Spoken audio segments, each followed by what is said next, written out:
자, 우리가 계속해서 예수님의 비유의 말씀을 함께 나누고 있습니다. 우리가 지난 시간에 예수님께서 비유로 말씀하신 건 이 세대의 사람들에 관하여서 말씀을 하셨습니다. 이 세대의 사람들은 피리를 불어도 춤추지 아니하고 이 세대의 사람들은 곡하여도 울지 않는 세대라 말씀하셨어요. 피리를 불었다는 것은 우리 주님께서 구원의 기쁜 소식, 능력의 말씀들을 그들에게 선포했지만 그들은 무관심했고요. 세례 요한이 곧 임박한 하나님의 그 진노가 가까이 왔음을 선포하고 그의 심판에 대하여 알렸지만 사람들은 무관심하고 돌아서지 않았음을 말씀하셨습니다. 이러한 세대의 아버지의 마음이 무엇인가를 우리에게 깨닫게 하사 이러한 세대를 향하여서 너희는 피리 부는 자가 되고 너희들은 곡하는 자가 되라 할 것을 우리에게 말씀하셨습니다. 주님의 이름으로 축원하는 것은 이 세대를 바라보는 아버지의 눈과 이 세대를 품는 아버지의 마음을 저와 여러분들이 갖기를 원하고요. 이 세대를 향하신 하나님의 뜻을 따라 피리 부는 자와 곡하는 자가 될 수 있기를 주님의 이름으로 축원합니다. 이를 통하여서 하나님의 영원하신 계획들이 이 땅에 성취된다는 것 또한 우리는 잊어서는 안 되겠습니다. 오늘 우리 주님께서는 씨 뿌리는 자의 비유를 통하여서 또한 동일하게 우리에게 말씀합니다. 이 세대를 향하신 하나님의 그 말씀과 오늘 씨 뿌리는 자의 비유는 무관하지 않습니다. 특별히 씨 뿌리는 자의 비유는 더 이상 무엇인가를 첨언하지 않아도 주님께서 그 뜻을 분명하게 우리에게 말씀하신 그런 비유이기도 합니다.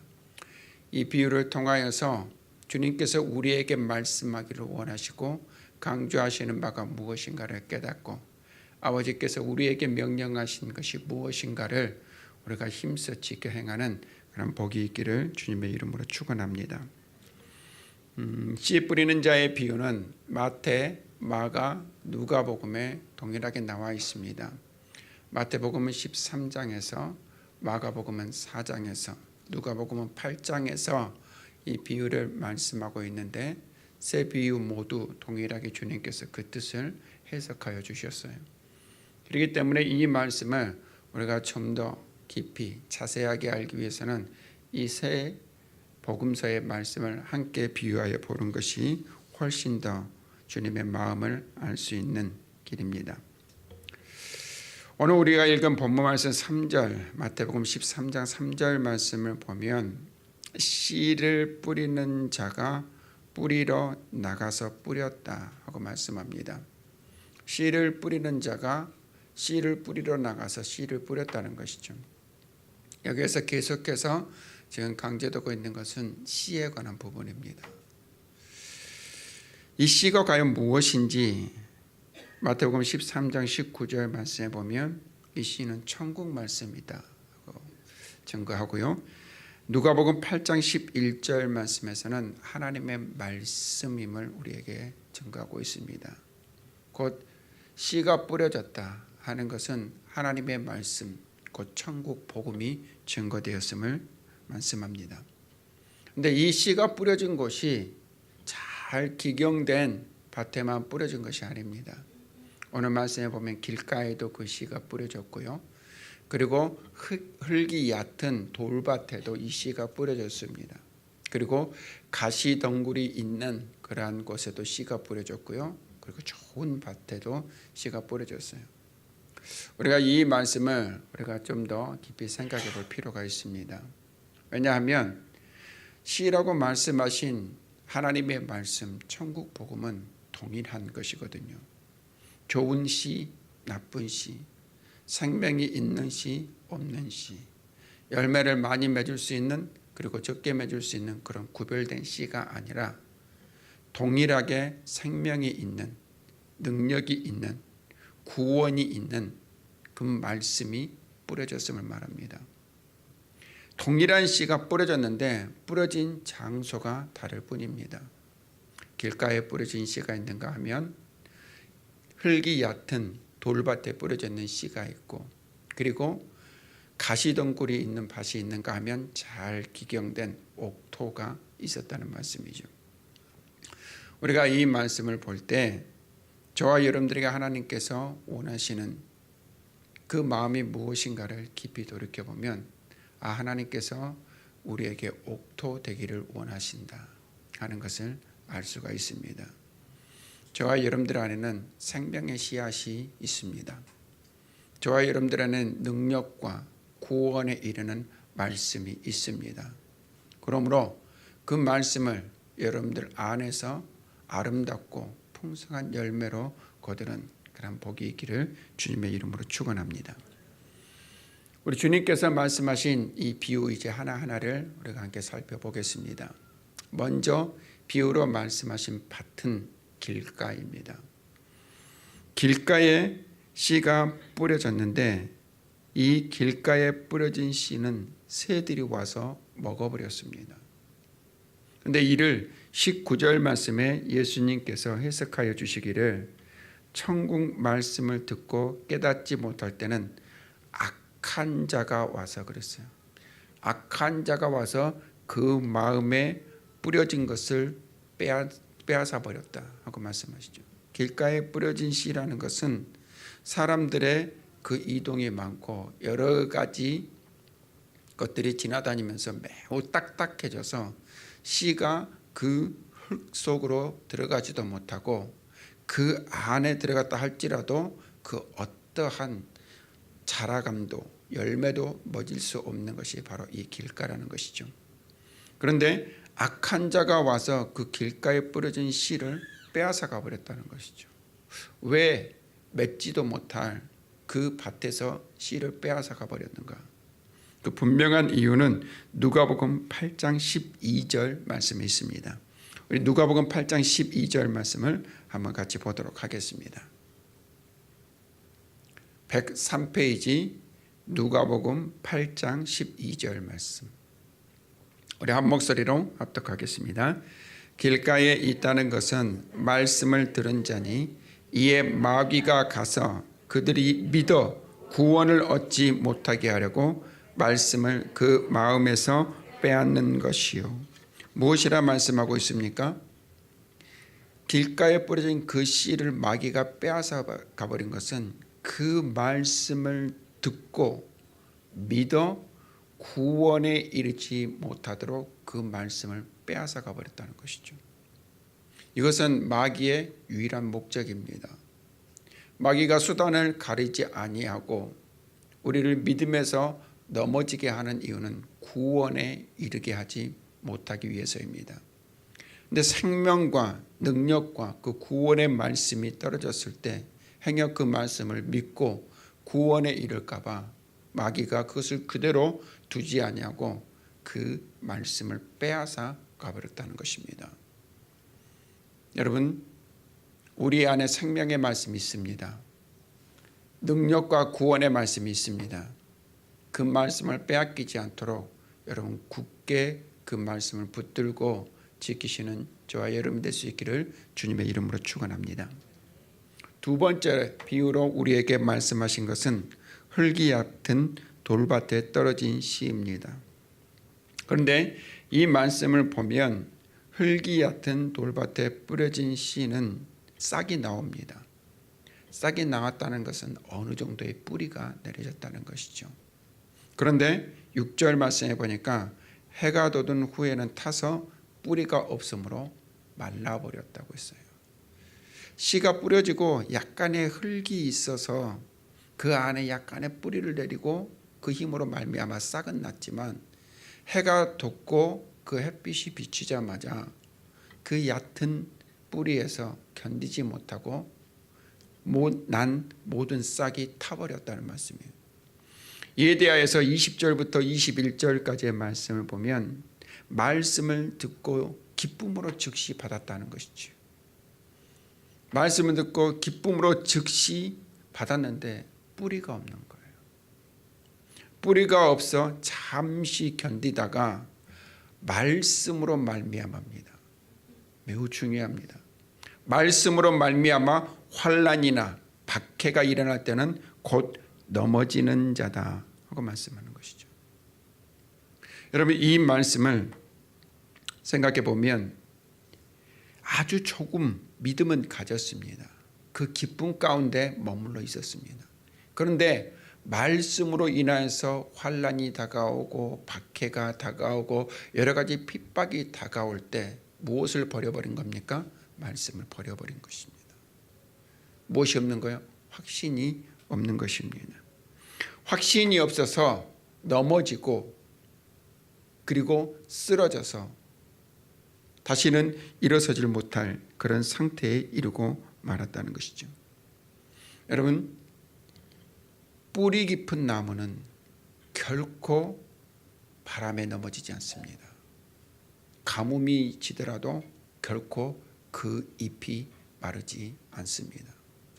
하지만 돌밭에 뿌려진 씨와 같이 뿌리가 깊지 않으면 환난이 다가오고 핍박이 다가오고 박해가 다가올 때는 장차 누릴 그 영광을 바라보지 못하고 환난과 핍박과 그리고 여러 가지 박해에 굴복해 버리고 마는 것입니다. 현재 우리가 당하고 있는 말씀으로 인하여 당하고 있는 환난과 여러 가지 박해와 핍박은 장차 우리가 누릴 영광과는 비교할 수 없는 것입니다. 그 소망을 바라보지 못하면 마귀는 수단과 방법을 가리지 아니하고 환난과 핍박과 박해를 통하여서 저와 여러분들을 넘어뜨리려 합니다. 여러분, 장차 우리가 누릴 영광을 바라보십시오. 그리고 여러분들의 그 믿음의 뿌리를 깊이 내릴 수 있기를 주님의 이름으로 축원합니다. 뿌리 깊은 나무는 결코 넘어지지 아니하고 그 어떤 환난과 박해와 핍박을 능히 견디고 이기는 삶이라는 것을 여러분 반드시 기억하기를 주님의 이름으로 축복합니다. 세 번째로 우리에게 비유로 말씀하신 것은 가시떨기에 떨어진 씨입니다. 함께 자라는 가입니다. 함께 자라는 가는데 이 가시의 기운에 말씀이 막혀서 열매를 못 맺는 거예요. 가시가 자꾸 찌르는 것이죠. 근데 이에 관하여서 22절 말씀을 보면 가시떨기에 뿌려졌다는 것은 말씀을 들으나 그랬어요. 말씀을 듣고 기쁨으로 그 말씀을 받고 어느 정도의 뿌리는 내렸습니다. 그런데 세상의 염려와 재물의 유혹에 말씀이 막혀버리는 거예요. 자꾸 유혹당하는 겁니다. 자꾸 내 마음을 빼앗기는 겁니다. 자꾸 비교하는 것이죠. 그러므로 말미암아 결실하지 못하는 것입니다. 이는 세상과 겸하여 사는 자들을 말씀합니다. 내가 세상에 나가갔을 때 내가 하나님을 믿는 사람인지 아니면 세상에 속한 사람인지 전혀 구별할 수 없는 그러한 삶을 사는 자들입니다.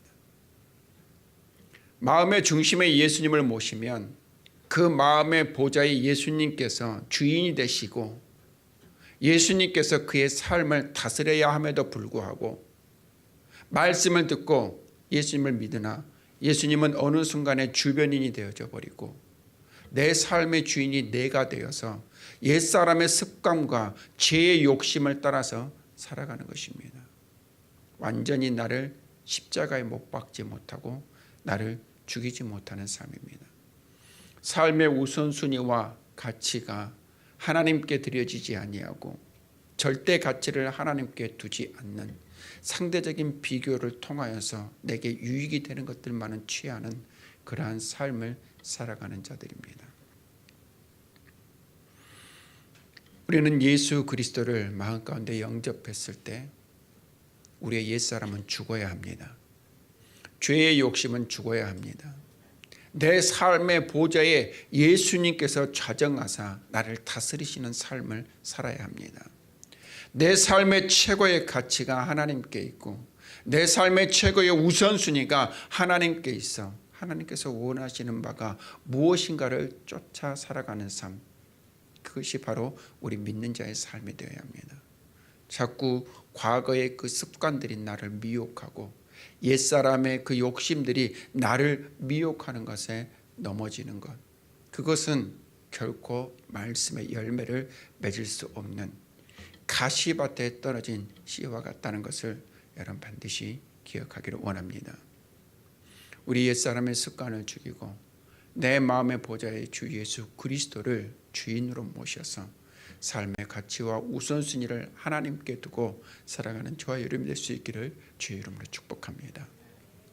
네 번째로 주님께서 비유로 말씀하신 것은 좋은 밭에 떨어진 씨입니다.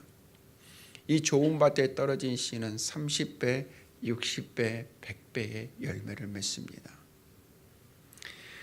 좋은 밭이라는 것은 누가복음 8장 15절 말씀을 보면 두 가지를 말씀합니다. 그것은 착하고 좋은 마음으로 말씀을 듣고 지키는 것이다.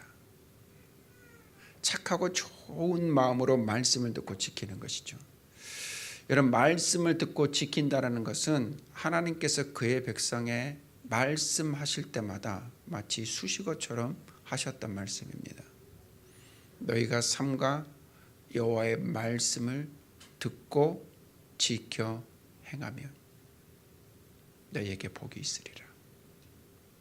너희가 삼가 여호와의 말씀을 듣고 지켜 행하면 형통하리라.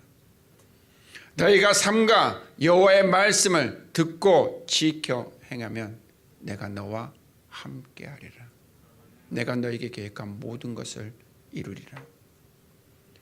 너희가 삼가 여호와의 말씀을 듣고 지켜 행하면 내가 너희의 인도자가 되고 너희를 지키는 자가 되리라 말씀합니다. 그 말씀을 듣고 지켜 행하는 것을 이토록 강조하셨어요. 두 번째로 말씀을 듣고 지켜 행하는 자들에게 요구하신 것은 인내하라는 것입니다. 인내하라는 것. 여러분, 이 인내하라는 것은 참고 견디는 것이죠. 그런데 이 인내하라는 것, 말씀을 듣고 지켜 하라는 것은 주님께서 전에 말씀하셨던 모든 비유가 함께 거기에 속해 있다는 것을 우리가 알 수 있어요. 무엇으로부터 인내하는 것입니까? 무엇을 지키는 것입니까? 내게 다가오는 환난을, 내게 다가오는 핍박을, 내게 다가오는 여러 가지 박해를 견디고 인내하는 것입니다. 내 안에 죄의 욕심들과 육체의 정욕들이 일어나 나를 미혹하고 유혹하려 할 때 이것을 우리가 분별하고 힘써 싸워 이기는 것입니다. 마귀와 사탄이 내 안에 와서 생명과 능력과 권세의 구원에 이르는 그 말씀을 빼앗으려 할 때 이 말씀을 힘써 굳게 지키는 것입니다. 그게 무엇입니까? 말씀을 따라 행할 때 우리는 이 말씀을 지킬 수 있는 것입니다. 우리가 이 말씀을 보면 그리스도 예수 안에서 열매 맺는 삶이란 하나님께서 우리 안에 두신 생명, 능력, 구원에 이르는 이 말씀을 빼앗기지 않도록 힘써 지키는 것이요. 이 말씀으로 말미암아 우리 안에 환난이 다가오고 박해가 다가오고 여러 가지 핍박이 임한다 할지라도 견디는 것이요. 여러 가지 죄의 욕심들과 육체의 정욕들이 일어나 나를 미혹하여 넘어뜨리려 할 때 분별하여 싸워 이길 때에 우리는 아름답고 풍성한 열매를 맺는 삶을 살게 된다는 것을 깨닫게 됩니다. 우리가 이 말씀을 믿음으로 받되 한 가지 분명히 기억해야 할 바가 있어요. 이 말씀만 하면 그래 말씀을 지키자, 그래 싸워 이기자, 그래 분별하여 능히 견디자 하는 자기의가 일어날 수 있다는 거예요. 하지만 성한 열매를 맺는 것은 결코 자기의로 말미암아 이루어지는 것이 아닙니다. 우리 요한복음 15장 5절 말씀을 한번 같이 보도록 하겠습니다.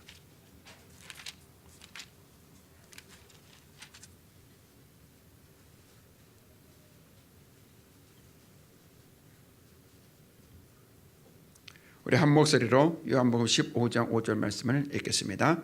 나는 포도나무요 너희는 가지라. 그가 내 안에 내가 그 안에 거하면 사람이 열매를 많이 맺나니 나를 떠나서는 너희가 아무것도 할 수 없음이라. 아멘.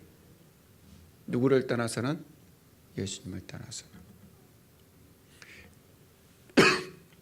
예수님 안에 있으면 우리가 많은 열매를 맺지만 예수님을 떠나서는 우리가 아무것도 할 수 없다는 겁니다. 이 말씀을 기억하면서 오늘 예수님께서 우리에게 하신 그 비유를 다시 한번 돌이켜본다면, 너희가 열매를 많이 맺는 삶을 살고 싶으냐? 그렇다면 그리스도 예수 안에 거하라. 그리스도 예수 안에서 하나님께서 너희에게 허락하신 그 말씀을 힘써 지켜라. 그리스도 예수 안에서 너희가 말씀으로 말미암아 다가오는 모든 박해와 핍박과 여러 가지 환난을 견뎌라. 그리스도 예수 안에서 너희의 죄의 욕심과 육체의 정욕들이 너를 미혹하려 하느냐? 분별하여 싸워 이겨라. 그리하면 너희가 아름답고 풍성한 열매를 많이 맺게 된다. 누구로 말미암아 우리가 열매를 맺습니까? 그리스도 예수로 말미암아 열매를 맺는 것입니다. 그리스도 예수 안에 있지 않으면 우리는 결코 말씀을 지킬 수 없습니다. 그리스도 예수 안에 있지 아니하면 우리는 환난과 박해와 여러 가지 핍박을 견딜 수 없습니다. 그리스도 예수 안에 거하지 아니하면 우리는 영적인 싸움에서 반드시 패하게 되어 있습니다. 하지만 그리스도 예수 안에 있으면 우리는 말씀을 지키고 환난과 여러 가지 박해와 핍박을 견딜 뿐 아니라 죄의 욕심과 육체의 정욕을 이겨 우리 안에 아름답고 풍성한 열매를 많이 맺게 되는 줄로 믿습니다. 이 자리에 있는 우리 세종원유교회 성도들과 사랑하는 주의 거룩한 백성들이 그리스도 예수 안에서 생명과 능력과 구원의 말씀을 힘써 지키고 그 말씀으로 인하여서 다가오는 환난과 박해와 핍박이 있다 할지라도 장차 우리가 누릴 그 영광의 소망을 바라보면서 이기는 자 될 뿐만 아니라 죄의 욕심과 육체의 정욕들이 우리 안에 일어나 나를 넘어뜨려 할 때 분별하여 싸워 승리함으로 하나님께서 기뻐하시는 아름답고 풍성한 열매들을 많이 맺는 인생 되기를 원합니다. 주님께서 이 씨 뿌리는 자의 비유를 통해서 우리에게 강조하신 바는 그거예요. 내 안에 거하라. 그리고 말씀을 지키고 참고 인내하고 분별하여 승리하고 많은 열매를 맺으라. 이를 우리에게 요구하신 겁니다. 그런데 주님께서 이와 같이 우리에게 강조하시고 우리에게 또한 주신 말씀이 있어요. 여러분 13장 3절부터 4절 초반에 우리가 보았던 말씀이 무엇입니까? 씨를 뿌리는 자가 씨를 뿌리러 나가서 씨를 뿌렸다고 했습니다. 누가 씨 뿌리는 자입니까? 누가 씨를 뿌려야 합니까? 그 씨가 지금 어디에 있습니까? 그것은 열매 맺는 저와 여러분들의 삶 가운데 있다는 것을 기억하십시오. 그리스도 예수 안에서 아름답고 풍성한 열매 맺는 저와 여러분들이 그 열매를 가지고 하나님께 영광을 돌릴 뿐만 아니라 그 열매를 통하여서 씨 뿌리는 자 되기를 원하십니다. 씨를 뿌리되 이것이 길가인지 이것이 돌짝밭인지 이것이 가시밭인지 이것이 옥토인지 그것은 우리에게 중요하지 않습니다. 그저 우리에게 하나님께서 요구하신 건 뭡니까? 씨를 뿌려라는 것이죠. 그리스도 예수 안에서 아름다운 열매 맺는 너희가 가서 씨를 뿌리는 자가 되라. 이것은 주님께서 그의 제자들에게 주셨던 명령이기도 하고 우리 주님 다시 오시는 날까지 모두 믿는 자가 감당해야 할 사명입니다. 저와 여러분들에게 열매 맺은 자로서 이와 같은 사명이 주어졌다는 것을 잊지 말고 주 안에서 옥토가 되어 아름다운 열매 맺기를 주님의 이름으로 축원하고 그 아름다운 씨앗들을 우리가 주저하지 아니하고 게으르지 아니하고 가르치고 증가해서 하나님께서 기뻐하시는 많은 열매 맺는 그런 인생들 될 수 있기를 주님의 이름으로 축원합니다.